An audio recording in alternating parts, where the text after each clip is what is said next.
urakoze urakoze kubikoze uhereye none undinde gusubira inyuma ibya kera ubyibagirwe ahubwo undebere ejo hazaza izina rya Yesu. Reka abashumba babasengere. Nagira umushumba Mana yacu turakunezerewe cyane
muri gereza haba hari abantu barutaba, bari na benshi cyane ariko bose barushye. Murankurikira? Abica abarimo bateza amaguru ngo abandi babahandure, abarimo biyicira inda batya. Se murankurikira? Abagira batya aho bicaye, abagira batya abandi. Ariko hari n'abandi barimo bumva ijambo ry'Imana we. None uwo mugenzi wabo w'umunyururu bamwitaga pasiteri kubera ko ari wabigishaga, abigisha mu ijambo riba muri Yona. Imana itumye Yona kujya kubwirira abantu b'Nineve, aho kujyayo yigira itarushishi ngo kubera ko yari afite kashi we, yagutuma ngo mukigira i Kigali. Simbitindaho ibya Yona n'uburyo yamizwe n'ifi, n'ubwo yatakiye Imana, yatakiye mu nda y'ifi, Imana ikamwumva ikamugarura ikamujugunya i Ninewe, ngo amara ibyumweru 2 abwiriza abantu b'i Ninewe. Ariko abantu b'i Ninewe ngo bumvise imiburo, nibwo bafashe icyemezo cyo kuvuga ngo nimureke twicishe bugufi munsi y'ukuboko kw'Imana tuyinginge. Iyi Mana yacu iringingwa mw'abantu mwe. Abantu bananiwe kwinginga iyi Mana, ariko iyi Mana iringingwa. Yari yavuze ko mu minsi 40 nibatihana, n'uyu munsi irimo iratangaza abantu nibatihana ngo bahindukirire umuremyi wabo, bahindukirire umukiza, bazapfa batyo. Noneho yigisha avuga ngo uwo mwami w'icyo gihugu yabwiye abantu ati mureke twicishe bugufi, twiyirize ubusa iminsi 3 n'amatungo n'abana, kuko n'ubundi ni ugupfa no gupfa.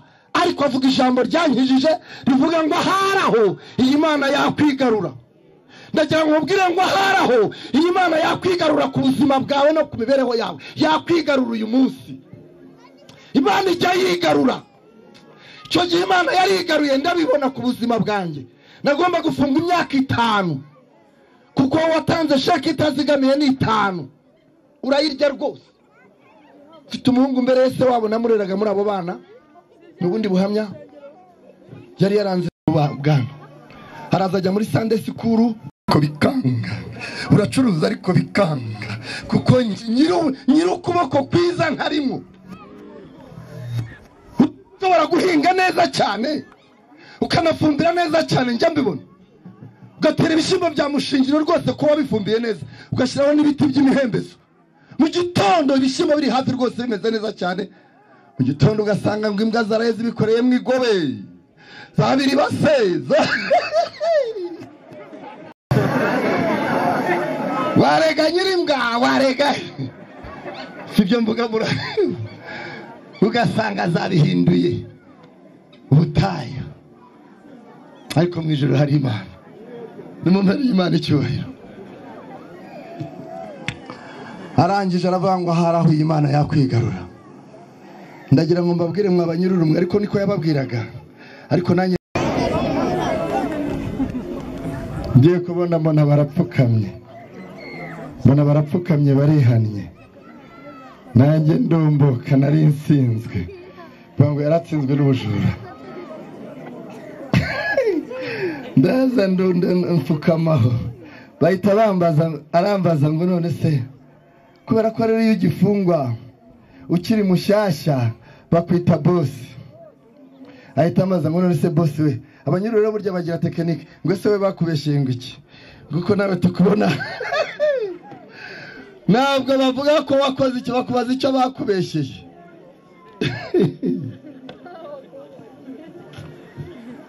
Nzabaganiriza ngarutse. Yemwe abaruna, ngo mbabwire yuko no mu gakiza abantu bataruhiyemo, no muri aka gakiza abantu baruhiyemo. Mumbwire ngo sabina, ariko ntabwo ari abino. Niyo ngiyo nturuka. Impamvu bakaruhiyemo ni iki? Bakiyemwo akabonye kandi munsange ndabaruhura, noneho munyigireho. Mwiriwe yemwe, mugire gute? Munyigireho. Abantu barakijijwe ariko banze kumwigira. bubwire ngo sabino muri korari bararirimba barakijijwe ariko banze kumwigiraho. Munyigireho kuko numugwaneza kandi hehe mu mutima. Njya numva abantu benshi kujya kumva umugore arimo aravuga aba bana bo ntibazatuma njya mu ijuru, aba bazambuza ijuru, ariko bazakubuza ijuru bari ku muryango ni Petero se, ahubwo uzabuzwa n'ibikurimo. Mwiriwe yemwe ubwire ngo sabino buri wasaga barakubwira ngo yambere igisitaza, akubera igisitaza ate ngo yambabaje, yakubabaje, yakurumye se. Mwiriwe yemwe simwe murankurikira. Munyigireho kuko ndi umugwaneza. Abantu bananiwe kugwa neza, dore ababamba barire sindi uwino ariko sabino. Dore ahangaha muri izi ntebe bazirwaniyemo ntabwo ari abino. Mwiriwe banze kunigiraho, urumva babwire ngo banze kugira gute, banze kwigira kuri Kristo. None abantu rero bakarebera ku bantu bananiwe, bakarebera ku bantu batsinzwe, bakarebera ku bantu Imana itahaye umugisha, bakavuga bataho gukizwa nkuriya nzabireka.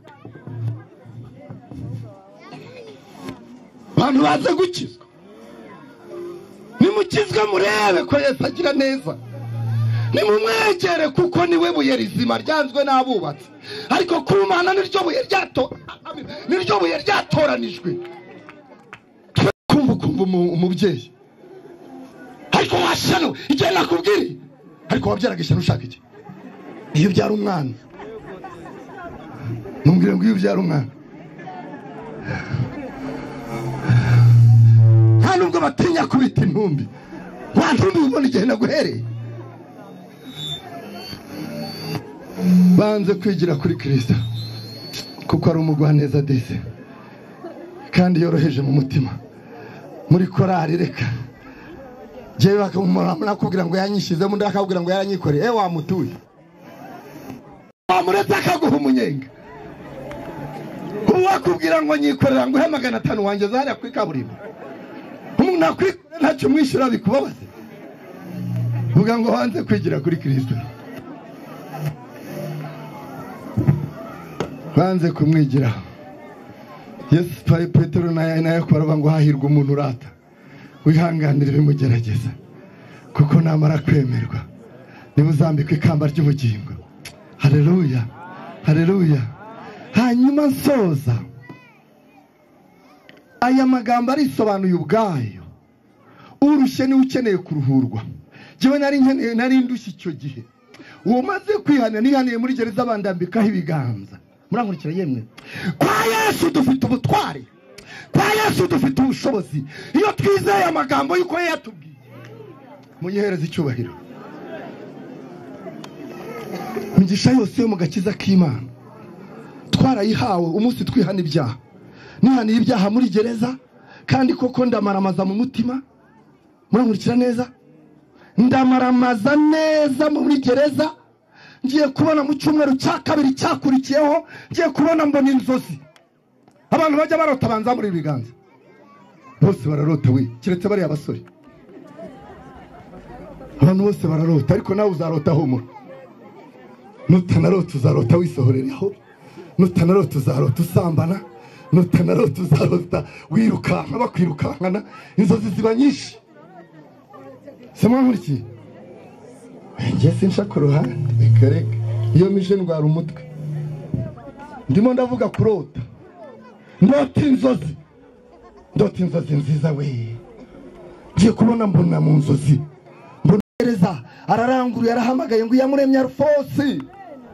Haleluya, ndavuga ni karame ngo sohoka utahe. Ariko ntuzasubire muri ariya mafuti yawe. Umunsi wayasubiyemo no gupfa uzapfa. Nayo magambo yambwiye. Mbona ndatashe, mbona ngeze mu rugo nsanga habaye imiti. Abantu barantegereje benshi cyane, kandi ni nako byagenze. Izo nzozi zanjye zarasohoye. Haleluya, izo nzozi zanjye zarasohoye hari kuwa gatanu, natashye kuwa kabiri ntageze ku rukiko shaha. Ngera abantu mwihangane ndarangira. Maze gukanguka mbona ni muri gereza nanone. Umunezero nari mfite mu nzozi urabura. Ndakomeza mbitekereza mbona n'inzozi. Bugiye gucya Imana ivuga rimwe, ivuga kabiri cyangwa gatatu. Mu nzozi, mu iyerekwa, mu ijambo, mu buhanuzi, aho hose ubona Imana. Abantu bakerekwa. Mumbwira ngo abantu benshi ntibakerekwa. Abantu benshi ntibakigira bate? Ariko ijambo ryo rivuga ngo iki? Ijambo riratubwira ngo mu minsi y'imperuka nzasuka umwuka wanjye. Haleluya!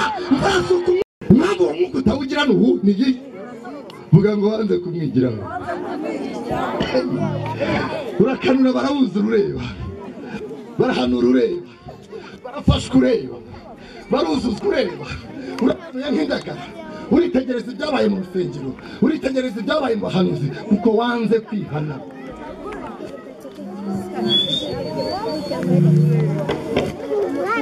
Ntabwo bakerekwa. Abantu bameze nk'abakabakaba. Kubera iki uterekwa? Kubera iki utabona ibimenyetso byawe na Kristo? Kuki nta bimenyetso ukigira bya Kristo muri wowe? Impamvu kuko haba hari impamvu. Ubundi nta mpamvu yakagombye kuba ihari. Yesu nashimwe. Yesu umuntu wese yaba yuzuye iya Yesu ari muri we agomba kumenya ko Yesu ari muri we.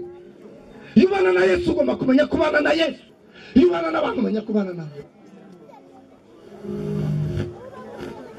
Abantu baranamutse umuntu akakubwira ngo niba wowe ngo uribuka bya bintu ukuntu twajyaga dufashwa none se ubyagiye barabikwibye. Muravuga ngo kera ngo wagira ngo ibihe twagiraga wajyagiye haje abajura se bashumba haje abajura ngo ibihe twagiraga none se byagiye. Mumbwire ngo sabino ariko ndagira ngo mbabwire ngo ibimenyetso bizagendana n'abizera. Simbura buranyumva ibimenyetso bizagezaho. Noneho bugiye gucya ndongera ndasinzira. Wa mugabo agaruka nka kwa kundi yagarutse mbere. Arongera ambwira ijambo rya kabiri arambwira ngo nakubwiye ngo sohoka utahe. Ngo ariko ntuzasubire muri ariya mafuti yawe. Ngo ubuso wasubiremo no gupfa uzapfa. Nimutabireka muzapfa. Kandi muzapfa mwe kwibukwa. Nta byiringiro muzagira by'umugisha. Umuntu wese udakijijwe neza nta byiringiro by'umugisha agira. Nta masezerano Imana imuha. Nivugana nawe imubwira ngo ndaje mugirire neza. Ahubwo ngo umujinya w'Imana uhora kuri abo. Ngo mwe nabo umujinya w'Imana bahora ashira. Bahora n'indwara zidakira. Ntambara mu ngo. Ubukene buvugiriza. Umbwire ngo sabino. Umuhungu twaryamanaga iruhande witwaga Moni. Ntabwo arashara umuntu rero narahindutse inzozi. Yewe ntizimbere umunezero. Ariko nyuma nza gusanga ari inzozi. Ati byagenze gute? Se muri muranyumva? Mwihangane mbunda kuvuga buke sinavuga ko nkunda kugira isoni. Niba wumva twigire hino, niba utumva wigire hino. None harambwira ati jewe rero ati sindi umuhanuzi urabizi. Ati sindi n'umurokore. Atari ko uratashye. Umpereye se icyubahiro. Arambwira mona atari ko uratashye. Atari ko nutaha. Atuzanyihirizo kambambiri. Atari ko nutaha. Atuzanyihira icyo kiringiti. Atari ko nutaha. Uza kandi n'inshuti yatwabaye. Atuzaje uzansurira umugore. Kira. Atuzansurira. Atuzamuzansabire. Ati byibuze uzamuteretere byibuze urebe ukuntu yansura. Ndabimwemerera. Nabimubwiye twabiganiraga kuwa gatandatu turi muri izo nkuru tuganira gutyo. Kuwa mbere burira buracya, ku cyumweru wa mbere buracya, ariko nari ndi mu munezero. Utagira ngo nubwo nari ndi muri gereza umunezero wari waraje. Muramukira? Umunezero wari warinjiye muri je numvaga rwose mfashwa, numvaga nezerewe, numvaga ndi mu bihe byiza. Kuwa kabiri mu gitondo yakumva numva kuremera bati yamuremye Alphonse ivugira nk'ariya mu rutoki, abanyuru bagahererekanya iryo jwi kumva ari kugezeho bati sohoka utahe.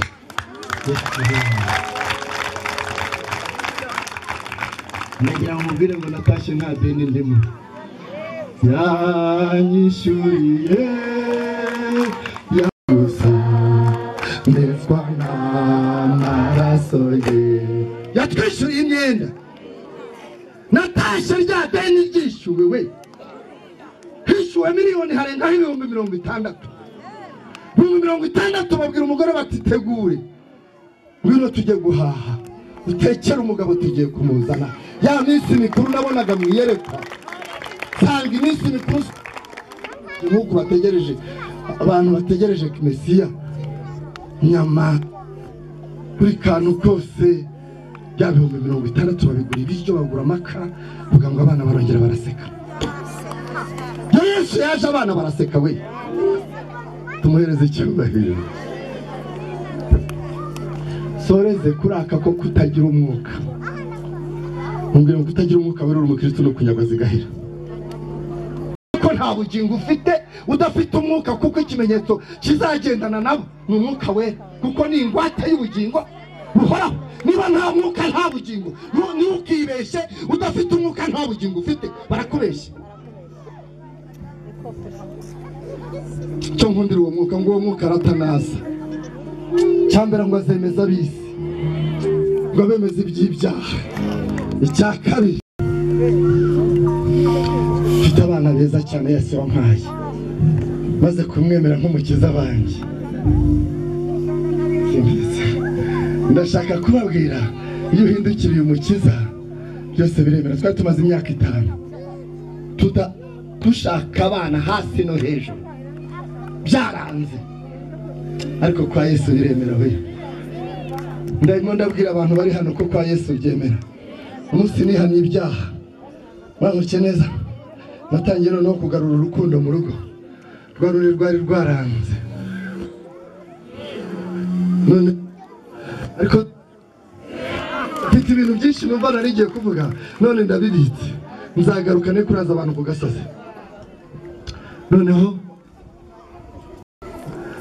tukajya tukumva kwa Pauline babyaye, bakatubwira bati tuzasohora umwana, tukajya muri mikoro kwa Pauline, ariko mu byaranze.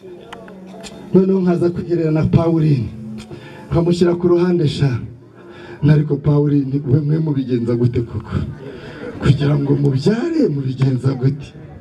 akambwira ati se ubigenza gute? akamenesha ibanga.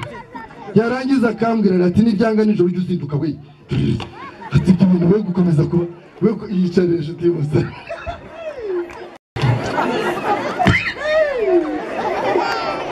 biratwangira neza, kuko iyo yakinze ntawe ukingura, barababeshya. kugeza igihe Yesu yaziye. umunsi umwe nari nyiri umukristo, nari nyicara muri turebe imbere, mwiriwe yemwe, nari nyicara muri turebe imbere, haza umukozi w'Imana, ndabinginga ngo Imana ngo muzarebe. haza umukozi w'Imana ahagarara ku gituti, yicarira inshuti yanjye, ahagarara ku gituti, atangiye kwigisha. Yesu we aba yamubonye, mumbwire ngo Imana ntiyerekwa. uzi ko Imana ikura umuntu mu bantu we, uzi ko Imana iha umugisha imukuye mu bantu we. Yesu we ngiye kubona mbona so yari byaranze burundu, yicarira ngo ezuku busugira ngo ntibyakwemera. Yesu yaje byemera we.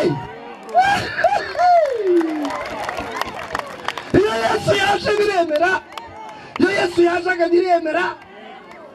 ariko ntiwaba muremure kwa Yesu, ni ukunguku yakuremye, ariko inyama yazishyiraho, ibintu yabihindura, kuko kwa Yesu birashoboka. umukozi w'Imana ahita avuga ati wa mukobwa w'Imana, uzazana umugabo wawe hano, babwira iby'Imana ivuze. bahita bavugira ari musenga ngo twicaga muri turembere barayo hepfo baramagurutsa ndaza muhagarira iruhande ati wa mugabo atumva ko Uwiteka avuze ati Imana izibuye inda zanyu. Yaraje ava Uganda ati Imana ibahaye urubyaro ati ikimenyetso cya mbere mu gitondo h'umugoroba amafaranga ajya kugura imyenda y'abantu ati mu mwaka utaha iki ariko mwayimbereye amashyigo niba ntashyamo tujya kwicara imbabarira ntunyanduza kutizera atahuguranye ubukijemo y'amafaranga ati kutizera ko ntabwo ngukeneye ati yavuze ngo Imana iravuze we ntabwo yavuze ko ari we wowe niba wabonye ari we n'akazi kawe imbabarira kutizera mupfukamire n'Imana imbabarire kutizera mumbwire ngo byaremewe mumbwire ngo nyuma yaho byaremewe kwa Yesu byose bigize bite tubyara abana beza cyane iyo yaba mwari hafi nakabatume namwe mukaza mukinywera fanta mukirira inyama mugiye gushingiza uwo mukobwa mugiye kumushingiza tubyara umwana mwiza cyane w'umukobwa vuga ngo w'Imana vuye ku Mana tubyara uwa kabiri bakozi b'Imana tujye kubona tubona tubyaye impanga mumbarize ngo mbere hose mumbarize ngo mbere hose ari umwamereye icyubahiro abo bana rero n'abana b'abanyamwuka cyane muramurikira none hari umumama niko kantu bashaka kurangiriza hari umumama witwa Mama Gayeri dore abo bana b'impanga bakanyagwa Yesu yampaye uri kunyumva neza bana bato cyane bakunda Yesu cyane noneho rero n'abahanuzi n'abana buzuye umwuka wera cyane muramurikira yemwe kuko iwacu igitaramo ntigihuraho turacana bugacya yesuwe kwa gatandatu n'amanutse umuriro uraka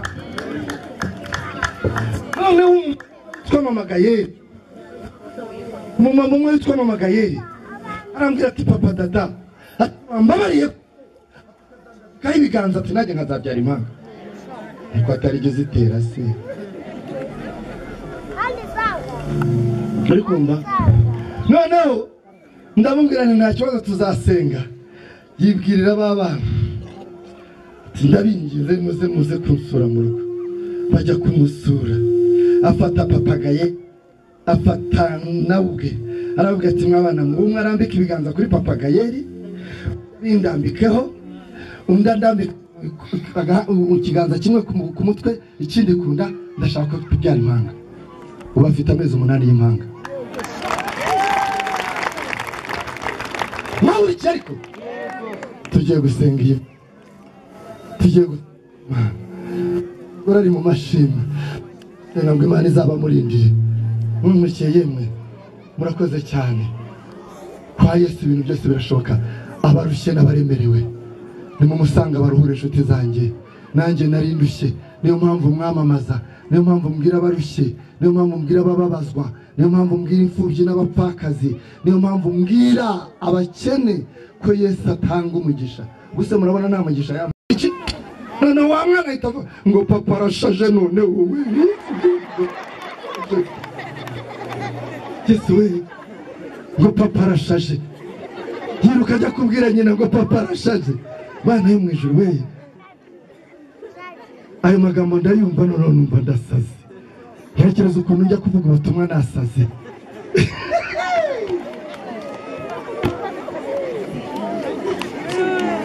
akagakiza tugakubitirwa ayo kubwawe arababariye uba muri ubwo buzima budahinduka budatera imbere budakira butabaho butagira amahoro Imana ijya gutabara abayisiraheli yarababwiye ngo mbonye kubabara k'ubwoko bwanjye mbonye kubabara k'ubwoko bwanjye none manuwe no kubaruhura mbavane mu maboko y'abanyegiputa mbajyane mu gihugu Kigali Imana iguhamagaye kujyana mu gihugu Kigali Imana iguhamagaye guha umugisha mbajyane mu gihugu cy'amata n'ubuki aho mutazongera gusonza aho mutazongera kwambara ubusa kwa Yesu niho hari byose kwa Yesu niho hari ubuzima kwa Yesu niho hari ubugingo buhoraho n'abandi batambuke muve mu busonga rero se bwabazageza he ariko rata naho uri waharangurira ikiganza ye zakugirira neza si ngombwa waba ukimeze nkanjye njya muri gereza waba ukiri umukiza nabyo ariko mu mutima wawe Yesu ukamwemera nk'umukiza wawe nawe ukaramba ikiganza urimo gusengera tugiye gusengera abantu bashoma nimuhaguruke dusengera abantu ngwino winjire mu rugo rw'Imana nyuma ni habi ngwino winjire mu rugo rw'Imana urakoze cyane inshuti z'umusaraba aba ni abantu bacunguje amaraso yawe babaye mu butamenya igihe kinini babaye mu bupfu n'ubupfapfa igihe kinini ariko igihe n'iki ngo baruhure iki ngo batabare igihe n'iki ngo bakize Yesu mwiza batowe kamukore mu rufunguzo bakozi b'Imana nimusengera abantu ndashaka gufata ifoto y'aba bantu nkajya mbasengera ntabwo naba nakoze uru rugendo ngo mbe naje kuvunikira ubusa ndashaka kuzabageza mu ijuru nanjye nkazabamurika imbere ya data nanjye nkazambara ya makamba Yesu nashimwe ubwo Yesu azahemba nanjye azampembe muri aba nzabone mu byibuze nk'abadamu nagejejeho nzabone abasore n'inkumi nagejejeyo Yesu ndagushimiye aba nabo wacunguje amaraso y'igiciro cyinshi babaye mu butamenya igihe kinini ariko uyu munsi bumvise ijambo ryawe rizima ijambo ryawe rikiza ijambo ryawe rizura ijambo ryawe ritanga ubuzima ijambo ryawe riruhura urushye ijambo ryawe ritanga umunezero mu mitima nabo babona urakoze kubikoze uhereye none undinde gusubira inyuma ibya kera ubyibagirwe ahubwo undebere ejo hazaza izina rya Yesu reka abashumba babasengere nagira umushumba Mana yacu turakunezerewe cyane